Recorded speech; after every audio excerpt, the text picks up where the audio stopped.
Hi everyone. So how can I install a brand new ball joint into an upper or lower control arm in under 1 second? You're kind of going to yourself, it can't be done. Well, science is going to help us along here. So I have a good scenario. I have the upper control arm removed away from anything flammable. There's no seals up here. There's no rubber up here. There's nothing.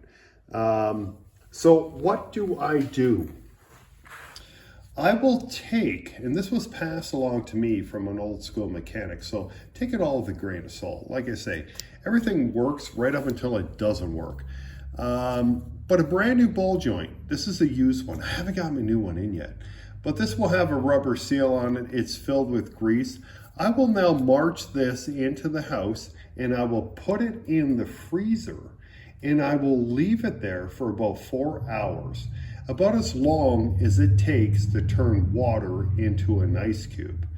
And in the meantime, I will come back to the upper control arm and I will make it spotless.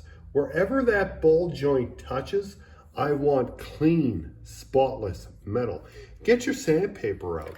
If you're lazy like me, get your wire wheel on a drill and get busy. Make it clean. It has to be spotless, especially where the ball joint is going into. Once it is clean, so let's skip ahead. It's 4 hours later. I'll go back to the freezer. I will grab my frozen ball joint. I will keep it in ice. I'll grab a few ice cubes.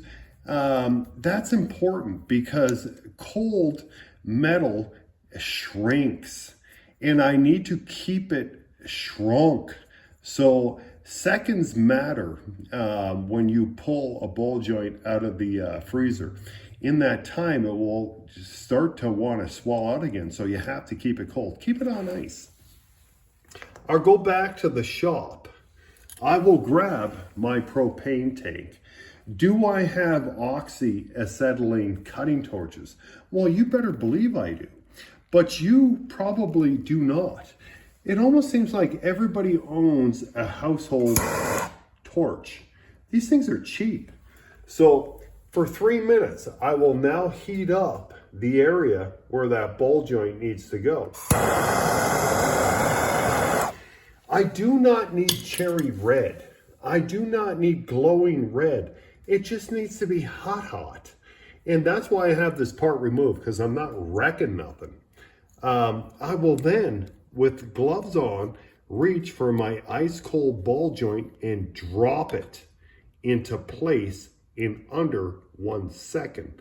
I will have a rag that is soaking wet with water on it, and I will drop it over the whole part here just to remove any residual heat. There will be no damage to the ball joint. There is no damage to the upper control arm. So fast. I know.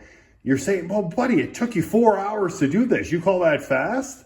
Well, this is for the people out there that do not have special tools. You don't own a press to install a $15 part. You're not going out to buy $50 worth of ball joint extractors and ball joints so I can press it back in. You don't need the big vise, a small vise, but you don't need any special tools. You're using heating and cooling to drop a ball joint into place. So try it out. I leave it all on you, what you're going to try it on. But this is an insignificant ATV. If you are leery and have never done this before, take it all with a grain of salt. Would I try it out on my car, my truck? Probably not, because I haven't been there, done that. I have no confidence level. Does this work 100% of the time? For me, it does. For you, it may not. There's always a safety factor. When you heat and cool metal, you're changing the temper of it. You can burn stuff using heat. But anyways, that's all on you if you want to try it out. But be leery. When in doubt, bring it in. There's plenty of shops that can press in and out a ball joint in like, oh my gosh, 20 minutes.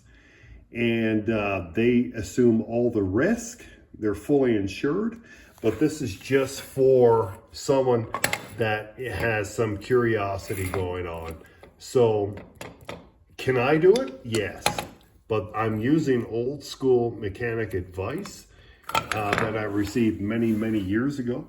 But I have been there, done that. Take it all with a grain of salt. Have a good day.